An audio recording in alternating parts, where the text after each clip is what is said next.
Let's go. Oh, you look nervous, bro. Relax, man. I got you. You look nervous, Do I actually. look nervous, You or look was he one nervous. shaking right now? Yeah, All right. we're gonna have fun with So, this. we are. We're gonna have fun So, with this. we are. Oh yeah, we are. Welcome everybody, God bless you all. Today we're going to be doing a review of the discussion between Uthman ibn Farooq, Uthman ibn Fibin, God Logic Apologetics, Daughter of Christ response video to this discussion, Uthman's response to that, and then Daughter of Christ follow-up. Before we get into it, I just want to say what we're going to see today from Uthman is nothing short of deception, miscitations, misrepresentations. This guy is a straight up fabricator. There's no way around it. After you see this video, you're going to know for a matter of fact that this guy is a fabricator, a deceiver, and a fraud. In the Musannaf of Ibn Abi Shayba, volume number 6, page number 479. In the Musannaf of Ibn Abi Shayba, volume number 6, page number 479. This is the hadith sanadan. What you're about to see is Uthman quoting a hadith, attributing it to Omar, and then he skips down to a footnote and claims that the footnote is from Omar. And the footnote has a typo in it. The typo in the footnote, not in the actual hadith, is what he's basing his entire argument on. حدثنا أبو بكر حدثنا الوكيع المبارك الحسن عن عمر. Whoa, hold on. Why is he saying the chain of the hadith with all the names and then not reading the words of the hadith and going straight to the footnote pretending it is the hadith? This is Umar ibn Khattab reporting the hadith. You know Umar ibn Khattab. Umar. It says وتخليص هذا الضرب والتعذير هذا بيننا من شريعة مصاحة. Masah, Meen, Seen, Ha, Alif, Hamza. It says that this punishment, where about different crimes and things, has been handed down to us from the laws of all of the Masiihs. Is he trying to attribute the chains to the words of the modern editor who wrote the footnote at the bottom? It says, فانظر عزيزي القارئ إلى عظيم شرائع الإسلام. So see, dear reader, how great the laws of Islam are. أن القوانين الوضعية في عصرنا الراهن قد اتجهت هذا الاتجاه بعد كثير معاناة وطول عذاب للناس. That man-made laws of our time have moved towards that direction after much suffering and torture of the people. وما زالت بعض البلاد إلى الآن لم تتخلص من عادة الضرب والتعذيب هذه، بينما الشريعة المسحاء قد جاءتنا بهذا الحكم واضحا سهلا. And some countries have still, until now, not got rid of the habit of beating and torture, but the gentle Sharia has brought us this ruling, clear and easy. Wow. So what's actually being attributed to Omar in the hadith is the saying, warn the thief, but do not cause him to fear. Then there's a footnote from a modern editor that comments on the word flogging. And he's talking about how you have the Islamic law compared to the quote-unquote man-made laws of today, in today's world. Uthman is skipping over all of those details in the footnote that make reference to the Christian Inquisition, details in the footnote that say, dear reader. And this is all being skipped over. This is all being attributed to Omar. Everything else that would point to the fact that this is a footnote is being skipped over. How deceptive. How scandalous. What a fraud. Laws of all of the Masiih. All of the prophets are called Masah. Here, Musannaf Ibn Abi Shayba, volume number 6, page number 479. I just brought you evidence with volume, with page number, for the sanad that shows that all of the earlier prophets' Sharia was called Masah. Laws of the Messiah, which is all of the Anbiya. Laws are not revealed to other than Prophet. It is revealed to who? Prophet. Because nobody gets a Sharia except prophets. Go home and look it up. So that point that you were making is dead now, because I've proven it from hadith. They're finished. You read it. Done. You read it. As Muhammad Hijab said, your trick destroyed. Masah, What? Meen, Seen. No, my friend, Sharia is known all over the Arab world as Sharia Samha, and some people use the more correct term Sharia Samha. Let me show you. It is not Sharia al-Masha, as the typo said. It is a Sharia as-Samha. Starts with a sin, an S sound for the non-Arabs. Not with the meme, the M sound for the Messiah. It starts with an S, a sin. Amazing job, daughter of Christ. Thank you so much for breaking that down. God bless you. Graduated from the Islamic University of Islamabad with a master's focused in hadith. Uthman, a master's in hadith studies? Is anybody really gonna believe that a guy with a master's degree in hadith studies is gonna make this mistake? You read the chain of a hadith, you skipped over the hadith itself, and then your eyes wandered down the page to a footnote that contains a typo, which, by the way, even if the typo read the way that you thought it did, it still wouldn't translate to the law of the Messiahs, but we'll get into that. Is someone with a master's degree in hadith studies actually going to make this mistake? No, you thought you wouldn't get caught, but you are busted. You got caught.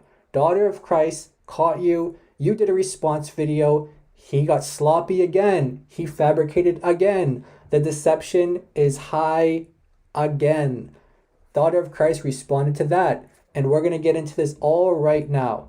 But I just want to make this very, very, very clear. He deceived. He thinks just by saying, Khalas, my bad. No. That's not your bad. You lied. You got caught. Your dawah, everything you do should be questioned. Your sources, everything you put up should now be questioned. You are a fabricator. You're not to be trusted. So I'm going to scan and put those evidences in this video as well, so that any other missionary that tries to fool or trick a Muslim, the Muslims will have these evidences to show them. So what does al-Masih mean? Here from al-Ma'ani, from the famous Arabic dictionary, it shows al-Masih, it is somebody who's anointed, somebody who is blessed, somebody who is a king or a prophet. It can be used for prophets generally. Guys, he literally did it again. Imagine. The video that he's responding to is accusing him of being a fabricator, being someone who edits sources, being someone who's a deceiver and a liar. So what does he do to respond to that? He deceives, he edits, he fabricates once again. You can see on the top right there, that's where his dictionary entry ends. Why does he stop it there when the full entry actually isn't complete? Because he's trying to be deceptive. He's trying to say that this dictionary is saying that within Islam, within the Islamic usage, that Messiah can be applied to kings, it can be applied to prophets. No, that's not what it says. What he left out from the entry actually says this definition is in Jewish and Christian traditions. It's not Islamic. This is not giving you an Islamic definition. And by the way, this dictionary is not a theological dictionary, and this definition is not even accurate. But the source you're using isn't even saying that in Islam, any prophet or any king can be called the Messiah or a Messiah. What it's saying is that within Jewish and Christian traditions, that kings and prophets can be called Messiahs. Again, guys, he's lying, he's fabricating, he's trying to deceive. Don't fall for his da'wah to deception. The very video he's doing to say he's not a fabricator, he's not a liar, he's actually fabricating and lying. He's the deceiver, he's the deceptive missionary that he's complaining about. He's the one trying to trick you, he's the one trying to fool you. Muslims, pay attention, check the sources. Do not trust him. He's a liar, he's a fabricator. Academics, we don't Google. I used Maktaba Shamila, brought it with me, that showed it as a part of the hadith. If they say that no, this is a print error, then no problem. We can contact Darul Kutub Ilmiya and say you have a print error. If they said this is not a part of the hadith, no problem. We can look at the actual printed book, and if it's not, khalas, my bad. But this is not a lie, it's not a deception. I printed it directly, as you can see from Maktaba Shamila, and took it to them. So here he is again in his response video saying if it's a print error, if they say it's not a part of the hadith, look at the screenshot you're posting. Get an Arab on your team to tell you what it's saying. It's saying in our times. It's talking about the laws that are in our times that are moving towards the direction. It's talking about contrasting the Islamic law to the laws that are quote unquote man-made. And it's going on to talk about how there are some countries until now. Do you really think Omar is saying the laws of our times until now have suffered so much, they torture the people, and some countries till today, until now, have not gotten rid of the habit or the custom of torturing and beating people? Do you really think Omar was saying that? Just read the screenshot. How are you going to say if they say it's not a part of the hadith? It's clearly not a part of the hadith. Read the screenshot you have on the screen. This guy is so deceptive, so ludicrous. I can't believe anyone takes him seriously. This guy has a master's degree in hadith studies. Again, a master's degree in hadith studies, and he doesn't know that this is a footnote. He doesn't know that this isn't a hadith.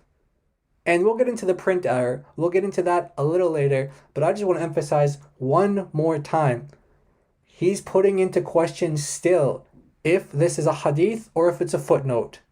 And then he shows a screenshot of the source he quoted. In the quotation that's on the screen, it begins by saying, in our times.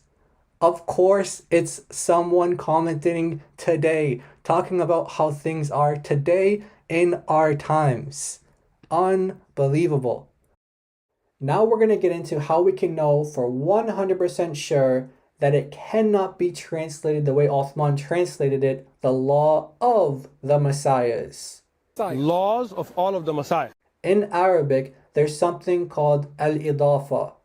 As Muhammad Hijab said, You have to understand basic rules of grammar of Arabic. Idafa. Sharia, Masaha. Sharia, Masaha. I will help you. Sharia, Masaha. الشريعة السمحة Masaha. السمحة Sharia, Masaha. الشريعة السمحة Masaha. سمحة. I brought it with me that showed it as a part of the hadith. If they say that no, this is a print error, then no problem. We can contact Darul Kutub Ilmiya and say you have a print error. If they said this is not a part of the hadith, no problem. Idafa is go to a basic Arabic textbook. What is mudaf? Mudaf ilayh is the first thing the Arab students learn. Let's not waste my time with this. Idafa means. What this means is when you have a phrase or a term in this possessive state, which the law of the messiahs would be in, the rule is that you cannot have the definite article on the first noun.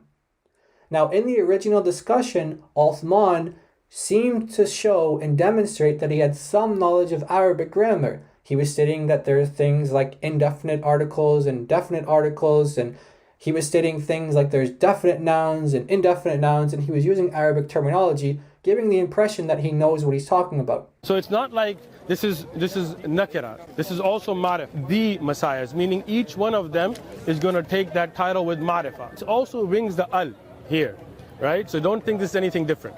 If he does know what he's talking about, if he does know Arabic grammar, then here's another example of him being deceptive. If he doesn't know, then he shouldn't be using Arabic sources in the first place. To demonstrate this rule, I gave a number of words that even if you're not an Arabic speaker, you probably recognize and you probably would have heard of if you deal with Muslims and with Islam. So the first word on the list is Kalimatullah. Kalimatullah means the word of God, the word of Allah. You'll see here that the first word, kalima, actually doesn't have the definite article before it. It's not al-kalimatullah, it's kalimatullah. In this state, when you have the word of God, just like if you would have the law of the messiahs, then the first word cannot take the definite article. Rasulullah, not al-Rasulullah. It's not a-Rasulullah, it's Rasulullah, without the definite article. Ahl al-Kitab, Ahl al-Injil, the same thing here. It's not al-Ahl, not the people, it's ahlu, meaning indefinite noun without the article. al-Kitab, not al-Kitab, the mother of the book. Amir al-Mu'mineen, the leader of the believers, not al-Amir. In all of these examples, you can see that you never have the definite article before the first noun. If you want to have it in the of state or the possessive state like that, then you cannot have the definite article before the first noun. Uthman should know this if he's trying to flex his knowledge of Arabic grammar. If he doesn't know, then he shouldn't be using Arabic sources. And once again, this is a footnote, not the hadith. This is not what Omar said. And once again, this is a footnote. This is not even the hadith. And in the footnote, it doesn't say anything about the law of anything. It doesn't say the law of the Messiahs. Ash-shari'atul musahha does not make any sense at all in Arabic. And it's clearly ash-shari'atul samha. Again, if you wanted to say the law of the Messiahs, you would say shari'atu al-musahha, not ash-shari'atu. It's impossible to make it say the law of the Messiahs as it's written. Uthman pretending to know Arabic or lying, I'm not sure here, but he's definitely a fraud, definitely a deceiver, and he cannot be trusted. He gives false information like this all the time. And if I were to make the video go on and on and on and on, I could show you error after error after error. I encourage you to go back to the videos of DCCI Ministries. Daughter of Christ lays out very clearly the main points where he's lying. Of course, even those are limited because he lies so much. We have to prioritize and show what are the most important things to point out. In short, wrapping up, he cannot be trusted. Jesus is Lord. Islam is false. Islam requires you to lie. Jesus is the truth. He doesn't want you to lie. You don't need to lie for the truth.